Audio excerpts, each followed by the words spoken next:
पूर्णमदः पूर्णमिदं पूर्णात् पूर्णमुदच्यते पूर्णस्य पूर्णमादाय पूर्णमेवावशिष्यते।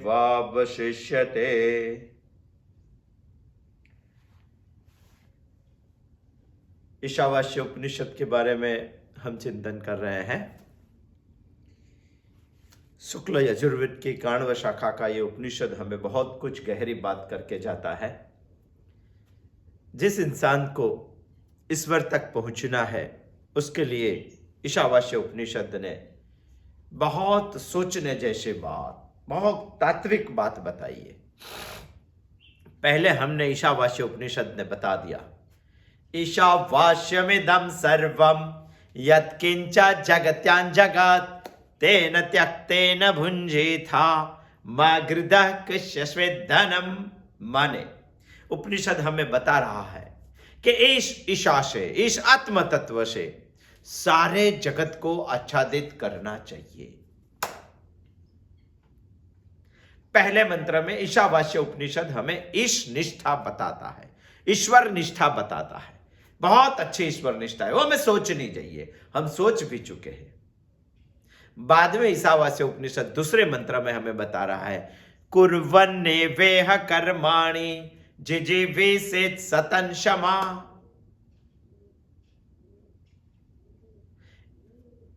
एवं त्वयेनान्यथेतोष्टि न कर्मा लिप्यते नरे।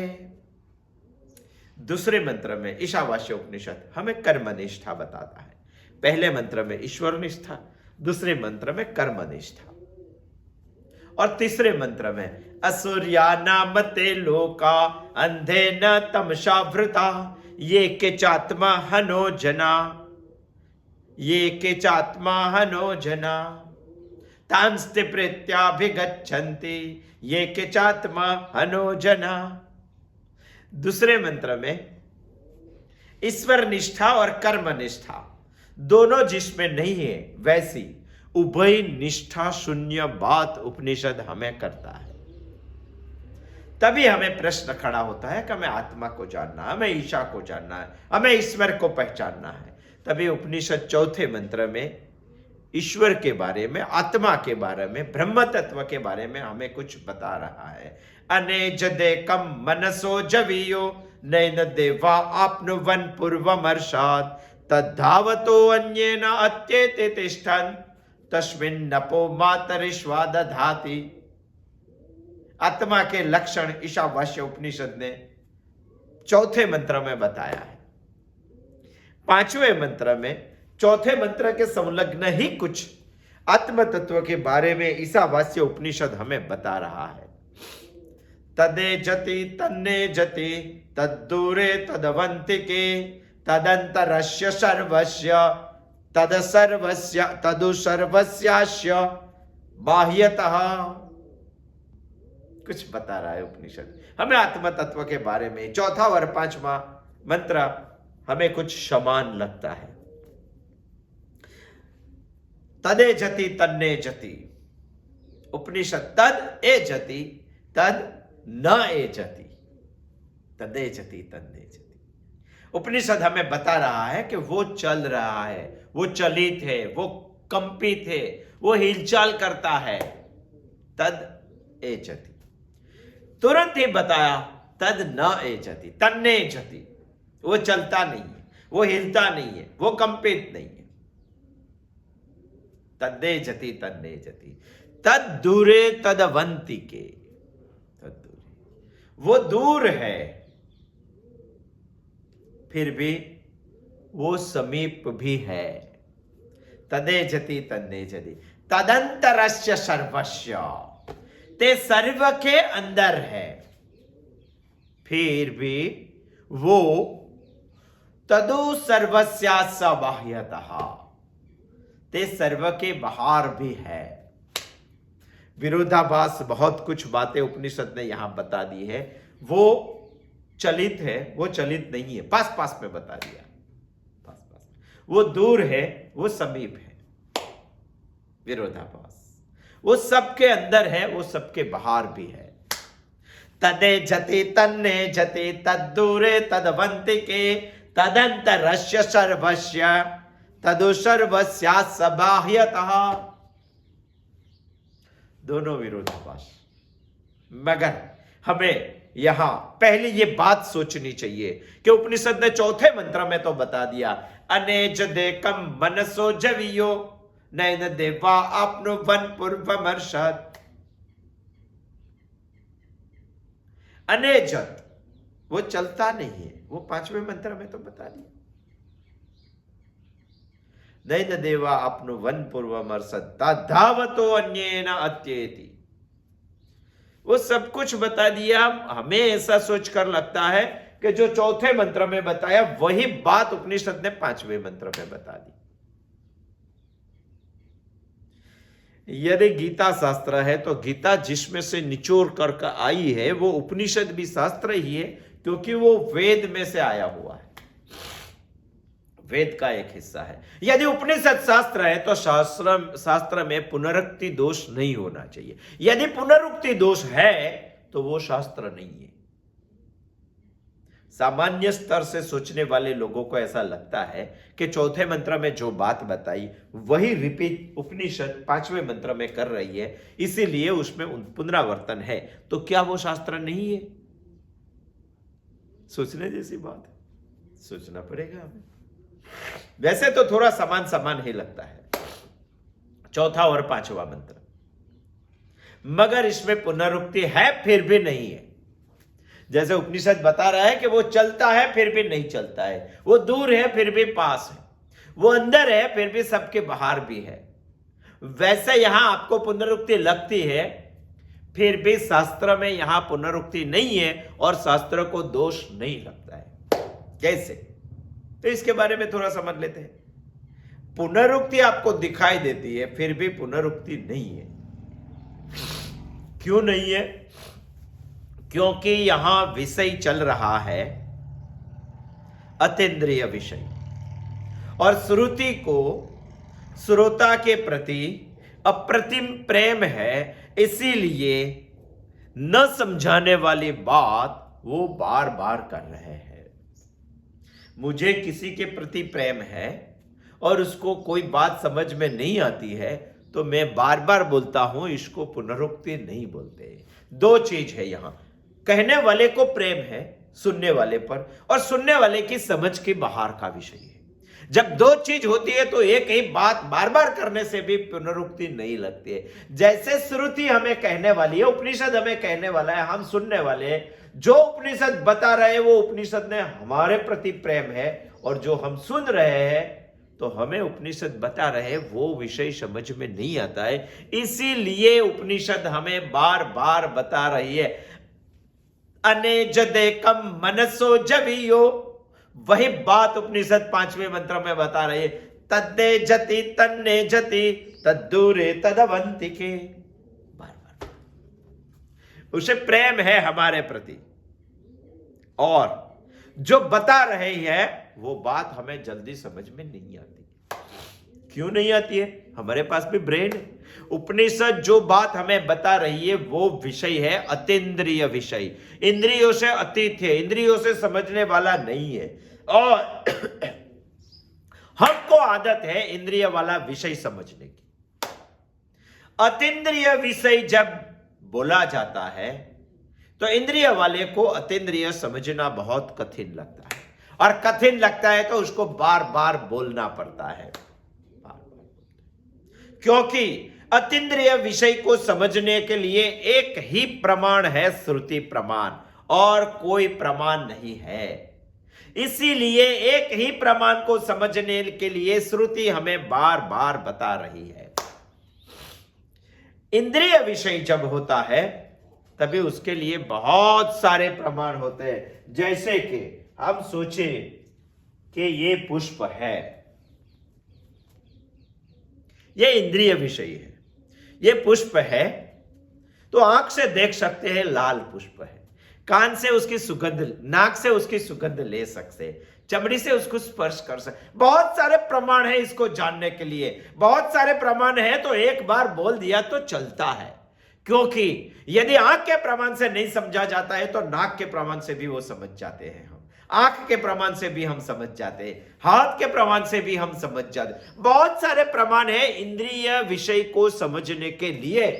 इसीलिए इंद्रिय विषय को समझने के लिए जितने भी प्रमाण हैं वो प्रमाण का सदुपयोग करके हम इसको समझ सकते हैं। इसलिए इंद्रिय विषय को बार बार कहने की जरूरत नहीं है। यदि इंद्रिय विषय को बार बार बोला जाया गया तो उसको पुनरुक्ति दोष लगते हैं। ये पुष्प है आप समझ चुके, ये पुष्प है आप समझ चुके, फिर भी बार बार बताने का ये पुष्प है, ये पुष्प है, ये पुष्प, पुनरुक्ति दोष है। यदि आंख से नमक समझ में नहीं आए तो आपको नाक से समझ में आ जाएगा। यदि नाक से समझ में नहीं आ गया तो आपको चमड़ी से, त्वचा से समझ पाओगे आप। इंद्रिय विषय को बार बार नहीं बोला जाता है। यदि बोल दिया तो उसको पुनरुक्ति दोष लगते हैं। मगर अतीन्द्रिय विषय जब आता है, ईशावास्य उपनिषद हमें ईशावास्य इदम सर्वम से जो आज तक बता रहे हैं वो अतीन्द्रिय विषय के बारे में बता रहे, आत्म तत्व के बारे में बता रहे। वो कोई भी इंद्रिय से समझने वाला आत्म तत्व नहीं है। वो आत्मज्ञान को समझने के लिए अतीन्द्रिय विषय है। वो अतीन्द्रिय विषय है, अतीन्द्रिय विषय है तो इसको बार बार बताना पड़ता है, क्योंकि इसके लिए एक ही प्रमाण है, श्रुति प्रमाण है, शास्त्र प्रमाण है, और कोई प्रमाण नहीं है। ऐसा है क्या आत्मज्ञान हम आंख से नहीं समझे तो नाक से समझे, नाक से नहीं समझे, मुंह से समझे, मुंह से नहीं समझे, कान से समझे, कान से नहीं समझे। तो कोई प्रमाण नहीं है आत्म तत्व को समझने के लिए। एक ही प्रमाण है, श्रुति प्रमाण। इसीलिए श्रुति ने समझ में आ गया कि इसको नहीं समझाने वाला विषय अतीन्द्रिय है और अतीन्द्रिय विषय को बार बार बताना पड़ेगा, क्योंकि श्रुति ने हमारे प्रति अप्रतिम प्रेम है। इसीलिए श्रुति ने हमें चौथे मंत्र में बता दिया, अनेज देकम मनसो जवियो नैन देवा आपनुवन पूर्वमर्षात् तद्धावतो अन्यन अत्यतिष्ठन् तस्मिन् नपो मातरिश्वा दधाति। और फिर से उपनिषद हमें बता रही, तद्दे जति तन्ने जति तद्दूरे तदवंतिके तदंतरस्य सर्वस्य तदु सर्वस्यास्य बाह्यता। एक विषय बार बार बता रहे। समझ में आ गया? पुनरावर्तन आपको लगता है, श्रुति के हिसाब से पुनरावर्तन नहीं है। इसीलिए श्रुति शास्त्र है और शास्त्र को दोष पुनरावर्तन का नहीं लगता है। हमारे लिए पुनरावर्तन इसीलिए है, पुनरुक्ति इसीलिए क्योंकि हम इंद्रिय विषय को समझते हैं। श्रुति के लिए पुनरावृत्ति इसीलिए नहीं है क्योंकि वो अतीन्द्रिय विषय को हमें समझाना चाहती है। क्या समझाना चाहती है? श्रुति हमें समझाते हैं तद एजति। तद एजति का अर्थ है वो आत्म तत्व चलता है, चलता है ऐसा बता रही है। माने चलित है, माने विकार वाला है, माने कंपित है, माने हिलचाल करने वाला है, माने फेरफार होगा इसमें। कितनी सारी बात उपनिषद ने एक ही शब्द में बता दिया। तद एजति, चलित है, कंपित है, हिलचाल चलने वाला है, एक शहर से दूसरी जगह पे जाने वाला है, फेरफार होता है, उसमें विकार होता है। वो सब बातें उपनिषद हमें तद एजति के बारे में बता रहा है। इसी मंत्र का, पांचवें मंत्र का पहला लक्षण उपनिषद ने हमें बता दिया कि तद एजति, वो चलने वाला है, चलने वाला है। सोचना पड़ेगा इसको हमें, इसके बारे में हमें, क्योंकि हम जिस जगत में रहते हैं वो जगत के सारे विषय, पूरा जगत जो हमें दिखता है वो चलता है, वो विकारित है, वो फेरफार होने वाला है, वो हिलचाल करने वाला है, वो कंपन करने वाले हैं। मगर सारा जगत जिससे चलता है वैसे वो आत्मा तत्व एक ही है। मगर रूपात्मका के रूप से, रूपात्मका से, उसका रूप से जगत हमें चलित लगता है। ये सारी सृष्टि समष्टि और व्यष्टि का हमें निरीक्षण करना चाहिए। इसमें अनेकत्व है, मगर इसका आधार है एकत्व आत्मा तत्व।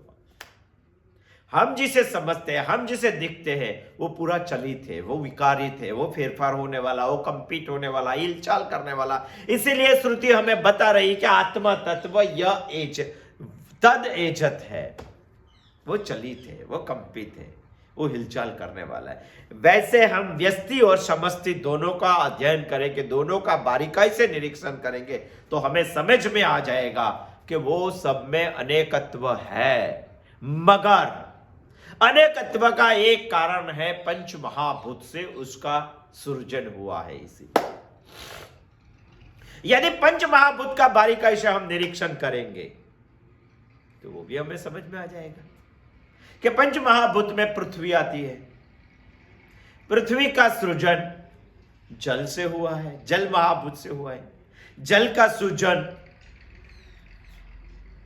अग्नि महाभूत से हुआ है। अग्नि पंचीकरण का बहुत बड़ा विषय है पंच महाभूत में। अग्नि महाभूत का सृजन वायु महाभूत से हुआ है। वायु महाभूत का सृजन आकाश महाभूत से होता है। हम समझ रहे हैं कि उपनिषद ये तद एजत क्यों बता रहे हैं आत्म तत्व को। तद एजत मतलब चलने वाला, कंपित। सारा जगत कंपित है, सारा जगत चलने वाला है, सारा जगत हिलचाल वाला है, सारा जगत विकारित है। वो सोचेंगे तो उसका आधार ही एक आत्म तत्व है। फिर भी इसमें अनेकत्व हमें दिखाई दे रहा है। व्यष्टि और समष्टि का हम निरीक्षण करेंगे तो समझ में आता है कि उसमें अनेकत्व पंचमहाभूत की वजह से। यदि पंचमहाभूत का हम निरीक्षण करेंगे, पंचीकरण के बारे में सोचेंगे, तो पृथ्वी की उत्पत्ति जल से, जल की उत्पत्ति वायु से, वायु की उत्पत्ति अग्नि से, अग्नि की उत्पत्ति आकाश महाभूत से होता है। वैसे सोचेंगे तो एकत्व आकाश महाभूत से, पंचीकरण से ये सब महाभूत हुए। महाभूत में से ये सब सारी सृष्टि हुई है। आकाश एकत्व है। वैसे सोचेंगे तो आकाश का आप विभाग कर सकते हैं, फिर भी विभाग नहीं है। आकाश को आप चलित कर सकते हैं, फिर भी चलित नहीं है। आकाश को आप कंपित कर रहे हैं, फिर भी कंपित नहीं है। जैसे कि हम दो कमरे साथ साथ में बना दिए, तो ये कमरे का आकाश, ये कमरे का आकाश अलग है। कैसे अलग हुआ? बीच में दीवार खड़ी हो गई। दीवार खड़ी हो गई, यदि हमने दीवार हटा दी तो दोनों एक आकाश हो जाएंगे। मगर वो दोनों एक हो गया तो सुई दूरे का कुछ साधा दिखाई देता उसमें? क्या नहीं दिखाई देता। वैसे वो एक ही है, फिर भी चलने वाला है, फिर भी हिलने वाला है, फिर भी वो है। वैसे हम कभी स्वप्न देखते हैं तो स्वप्नों में बहुत सारी विविधता होती है। बहुत सारी विविधता यानी एक तो दृश्य होता है, एक दृष्टा होता है, और दृष्टा दृश्य का दर्शन भी होता है। बहुत सारी चीज होती है, उनमें 3-4 चीज तो मुख्य है। 3 चीज मुख्य है, फिर भी वो अनुभूति करने वाला एक ही है। हम जो देख रहे हैं उसके हिसाब से पूरा जगत चलित है, उसका आधारत्व आत्म तत्व है। इसीलिए उपनिषद हमें यहां बता रही है तद एजत। वो हमें प्रश्न नहीं है, मगर तुरंत उपनिषद ने ऐसा बता दिया, न एजत तद न एजत, तद्दे जति तन्ने जति, तद एजत तद न एजत, तद एजति तद न एजति। तुरंत ही बताया। वो आत्म तत्व चलने वाला है मगर न चलने वाला है। वो आत्म तत्व कंपित है मगर नहीं है। वो आत्मा तत्व विकारित है मगर आत्मा तत्व अविकारी है। दोनों विरोधाभास शब्द साथ में रख दिए उपनिषद ने। चलित है, कंपित है, विकारित है, हिलने वाला है। यहां बताया कि चलित नहीं है, कंपित नहीं है, विकारित नहीं है। और हिलचाल करने वाला भी नहीं है। जो दिखता है वो वास्तविक नहीं है। आप बोल रहे हैं तो क्या है? जो दिखता है वो सब मन का सृजन है, मन की कल्पना है, मन का स्पंदन है, मन की आभास है। वो जो दिखता है वो सब अविद्या है, वो सब मिथ्या है, वो सब माया है। जैसे मन शांत होता है तो सभी हिलने वाला, चलने वाला, कंपित, विकारित सब बंद हो जाते हैं। जैसे सुसुप्ति में हमारा मन शांत हो जाता है, तभी कुछ हिलने वाला होता है क्या? चलने वाला होता है क्या? कंपित होता है क्या? और मन हमारा जब जागृति में आ जाता है तभी सब चलने वाले, सब कंपित। इसीलिए उपनिषद हमें बता रहा है कि यद एजति, और तुरंत ही बता दिया यद न एजति। तदेजति, तद एजति, तद न एजति, तदेजति, तन्नेजति, तुरंत बता दिया। हमारे शंकराचार्य दो प्रकार के सत्य हमें बता रहे हैं। जैसे व्यवहारिक सत्य, व्यवहारिक सत्य में आत्मा एजत है, आत्मा चलने वाला है, आत्मा कंपित है। मगर दूसरा एक पारमार्थिक सत्य भी है, और पारमार्थिक सत्य में आत्मा न एजती है, वो कंपित नहीं है, वो चलने वाला नहीं है। कुछ एग्जाम्पल से हम ये बात को समझने की कोशिश करेंगे। सोचो, हमारे घर में एक फैन घूम रहा है, पंखा, उसको देखेंगे तो हम क्या बोलते हैं? हम बोलते हैं कि पंखा घूम रहा है।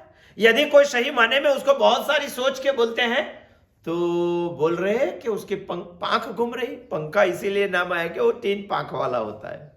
फैन, पंखा इसीलिए नाम आया कि वो हवा देता है और इसकी 3 पांख घूम रही। क्या सही माने में 3 पांख घूम रही है? 3 पांख घूम रही है, वो दिखाई दे रहा है, वो व्यवहारिक सत्य है। मगर इसमें एक पारमार्थिक सत्य भी है जो हमें दिखाई नहीं देता है, जो इंद्रियों को विषय नहीं है। क्या है? सोचो, कभी विद्युत प्रवाह चला गया, इलेक्ट्रिक पावर चला गया, तो पंखे में ताकत है घूमने की? क्या है ताकत? इलेक्ट्रिक पावर के बगैर एक भी पंखे की इस जगत में घूमने की ताकत नहीं है। वो पावर से घूमता है। बहुत सोचने वाला, पारमार्थिक सत्य को समझने वाला यदि तात्विक इंसान आ गया, जिसको ईशावास्य उपनिषद का 5वां मंत्र समझने की कुछ कोशिश की है, जब पंखा घूमेगा तभी वो बोलता है कि क्या घूमता है, तो वो बोलेगा इलेक्ट्रिक पावर घूम रहा है। सही बात है, वो हमें दिखाई नहीं देता है। वैसे सारी दुनिया बोल रही है पंखा घूम रहा है। यदि पंखा घूम रहा है बोल रहे हैं तो उपनिषद उसको बोल रही है तद एजत। देखो, घूम रहा है। मगर बहुत सोचने जैसी बात इसमें यह है कि उसमें सिर्फ पंखा नहीं घूम रहा है, विद्युत पावर भी घूम रहा है, विद्युत शक्ति घूम रही है। सही मायने में विद्युत शक्ति घूम रही है क्या? हम व्यवहारिक दृष्टि से देखेंगे तो उसमें घूम रही है। यदि पारमार्थिक दृष्टि से देखेंगे तो विद्युत पावर वहां स्थिर है, फिर भी स्थिर है, उधर तक कनेक्शन में है, पंखा घूम रहा है।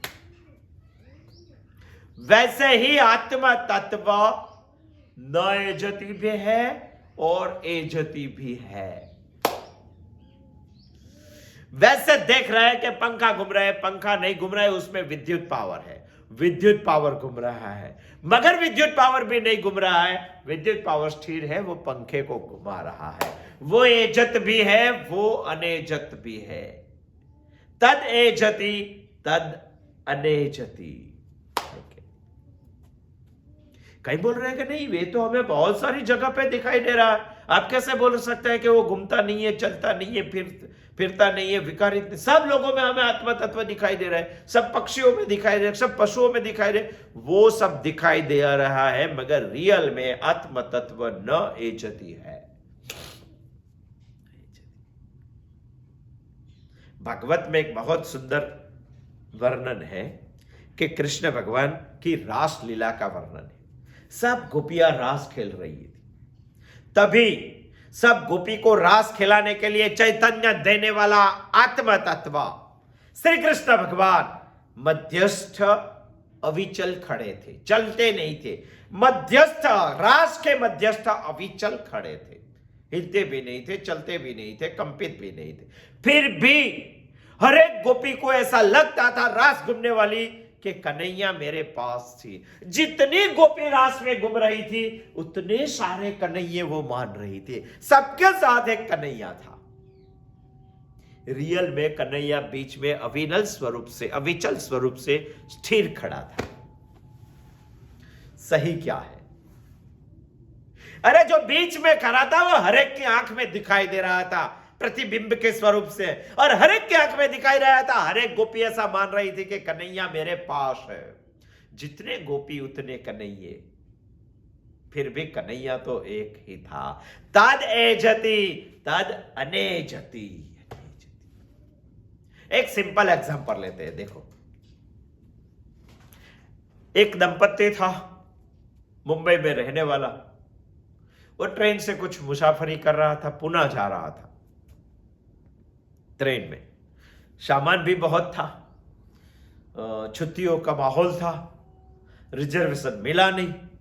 बहुत भीड़ भाड़ वाली गिरदी में सामान लेके वो दंपत्ति तो ट्रेन में चढ़ गए, जनरल डब्बे में चढ़ गए, मगर सामान इतना ज्यादा था, थक गए वो चढ़ते चढ़ते। बीच में कुछ जगह मिली तो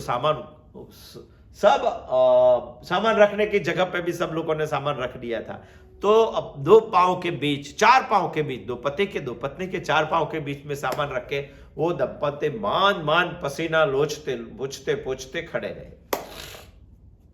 पति ने पत्नी को ऐसा बोला कि तू यहां खड़ी रहे, हिलना भी नहीं और चलना भी नहीं, सामान सब देखना, मैं देख लेता हूं। मुझे लगता है हमारा जो डिब्बा है वो डिब्बे से एक डिब्बा आगे और उनसे आगे वाले डिब्बे में जगह है, मैं जाके देख के आता हूं।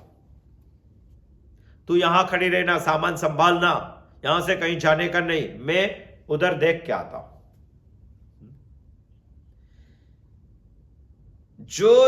पति जब भी देखने के लिए गया, पहला डब्बा जो डब्बे में था वो डब्बा क्रॉस किया, दूसरा डब्बा, तीसरा डब्बा, चौथा डब्बा। चौथे डब्बे में थोड़ी बहुत जगह थी, वो देख के वापस आया। जब वो वापस आया तभी ट्रेन करीबन 35 किलोमीटर तक चली हुई थी। जहां से वो गया वापस आया तब तक 35 किलोमीटर चली हुई थी।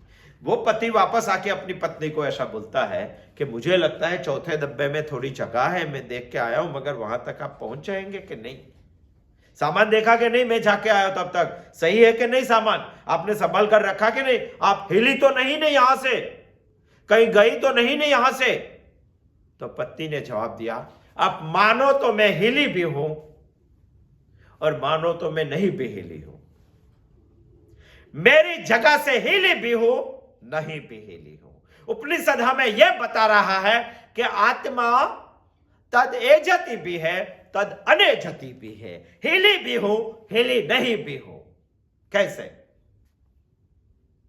तभी उन्होंने बताया कि मैं मेरी जगह से बिल्कुल हिली नहीं, मगर मैं जिस ट्रेन के डब्बे में खड़ी हूं, आप गए और वापस आए तब तक ट्रेन 35 किलोमीटर चली, इसलिए मैं आपको बोल सकती हूं कि मैं 35 किलोमीटर हिली हूं और मैं जगह से बिल्कुल हिली नहीं हूं। आत्मा तत्व तद एजति भी है, तद अनेजति भी है। इसीलिए उपनिषद हमें बता रहा है वो हिलता भी है, नहीं भी हिलता है। तदेजति तन्नेजति। कितनी बहुत सोचने जैसी बात आत्मा तत्व ने, उपनिषद ने हमें बता दिया है। और भी सोचने, चलो और भी सोचते। 2 मित्र थे, ट्रेन में मुसाफरी कर रहे थे। एक सीट पर दोनों मित्र बैठे थे।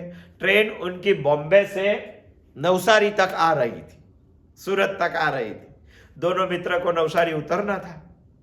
यानी ट्रेन इंडिया की दिशा के हिसाब से गिनेंगे तो दक्षिण की ओर से उत्तर की ओर जा रही थी, मुंबई से सूरत आ रही थी। इसीलिए 2 मित्र वैसे बैठे थे दोनों साथ में। एक मित्र खड़ा हुआ तो दूसरे ने पूछा कि भाई क्या है, कहां जाना है? तो उन्होंने बोला कि मुझे दिशा जाना है।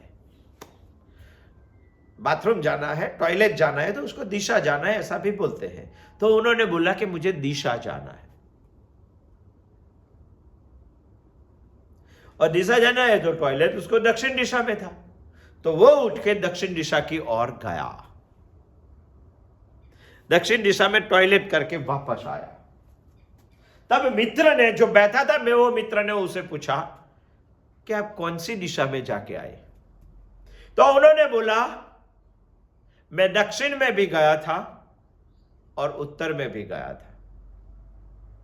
कैसे बताएंगे? वो टॉयलेट के लिए तो दक्षिण दिशा में जा रहा था, मगर ट्रेन उसकी उत्तर दिशा में चल रही थी, इसीलिए ऐसा नहीं बोला जाता है कि सिर्फ दक्षिण में गया था, वो दक्षिण में भी गया था और उत्तर में भी गया था। सुनने वाला तो चकित हो गया कि ऐसा कैसे हो सकता है? आप दक्षिण में गए और उत्तर में भी गए, ऐसा कैसे हो सकता है? आप हिली भी नहीं और नहीं भी हिली, वो कैसा हो सकता है? आत्मा एजत भी है, आत्मा अनेजत भी है, वो कैसे हो सकता है? वो हो सकता है, वो संभव है। आप बोल रहे हैं कि पंखे में विद्युत प्रवाह घूम रहा है, नहीं भी घूम रहा है, वो कैसे हो सकता है? आप कैसे बोल सकते हैं कि रासलीला में कन्हैया सब गोपी के साथ है, साथ नहीं भी है? वो कैसे हो सकता है? इसीलिए उपनिषद हमें बता रही है, तद एजति तद न एजति, तद्देजति तन्नेजति नहीं है। जैसे कि एक चक्का साइकिल का घूमता है और घूमते चक्के ऊपर बाईं और दाईं ओर चक्का घूमता है, इसके ऊपर एक चींटी बैठी है, जितनी स्पीड से चक्का घूमता है उतनी स्पीड से चींटी उसके विरुद्ध दिशा में जाती है। देखने वाले को लगता है कि चींटी एक ही जगह पे खड़ी है, वो हिलती नहीं है, क्योंकि चक्का इस तरह घूमता है, इस तरह जितनी ताकत से घूमता है दाईं ओर, बाईं ओर चींटी उतनी ताकत से ही चलती है। तो चींटी यहां की यहां ही है, चक्का घूमता है। आप बोलेंगे कि चक्का घूमता है कि चींटी घूमती है? वैसे तो चक्का घूमता है, चींटी स्थिर लगती है, फिर भी दोनों घूमते हैं। संभव है, ऐसा सोचना चाहिए हमें। आत्मा तत्व चलित भी है, आत्मा तत्व हिलने वाला भी है, और आत्म तत्व कंपित भी है, और आत्म तत्व विकारित भी है। आत्म तत्व में फेरफार होने वाले भी है। अनेकत्व में भी आत्म तत्व हमें दिखाई दे रहा है, और एकत्व में भी आत्म तत्व। इसके और अलावा भक्ति की दृष्टि से सोचेंगे तो भी तद एजति, आत्म तत्व चलने वाला है कि जैसे कि कोई पिता के एक पुत्र है, वो लड़का बहुत अच्छी नौकरी लग गया, उसके पास पैसे भी बहुत आ गए, सुख शांति से जीने लगा। तभी पिता ऐसा सोचता है, उसके पिता, कि वो सुख शांति से जीने के लिए तो जीवन में कुछ संभल कर रहना चाहिए, वो आगे चलना चाहिए, इसके लिए कुछ नियम होने चाहिए। तो पिताजी ने कुछ आचार संहिता बना दी पुत्र के लिए कि इसी ढंग से जिएगा तो तू अच्छी तरह से तरक्की कर सकेगा। और यदि पुत्र पिता ने बनाए हुए नियम की तरह से जीने लगेगा तो पिता को लगेगा सज्जन है, आस्तिक है, नीतिवान है, भक्त है, ऐसा लगेगा पिता।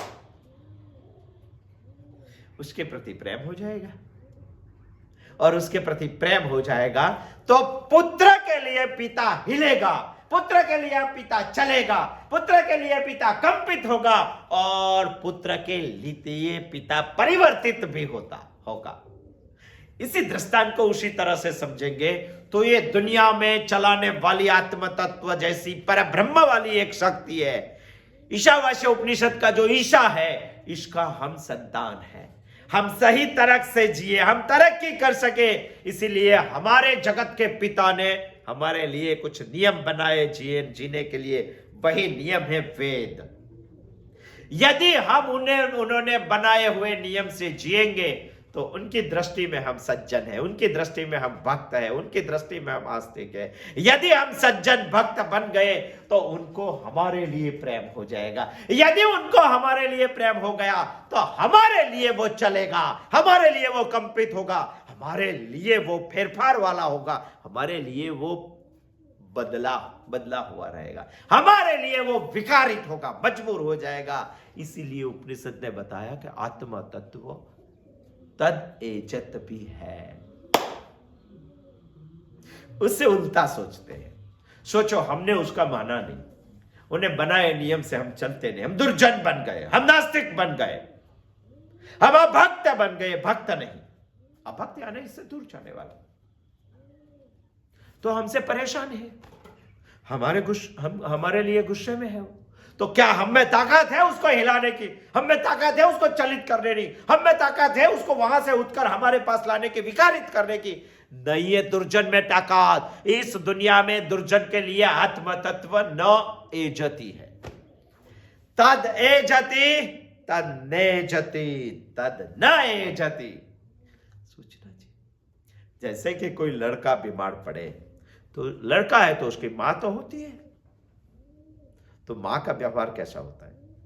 उसकी आंख में आंसू आ जाते हैं, वो हिलती है, वो चलती है, वो घर से उठकर उसका बेड तक पहुंच जाती है, वो सर पे हाथ रखकर उसको दबाती है, सब कुछ करती है कि नहीं करती? मां को हिलाने की ताकत अपने बच्चे में। हॉस्पिटल में एडमिट किया तो मां भी उनके पास होती है और नर्स भी होती है। और नर्स क्या करती है?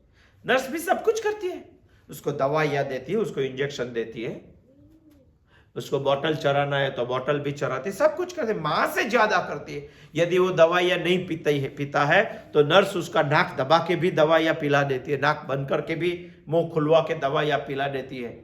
उसकी फर्ज है, इसीलिए वो करती है। मगर इसकी नजर बच्चे को अच्छा करने में कम रहती है।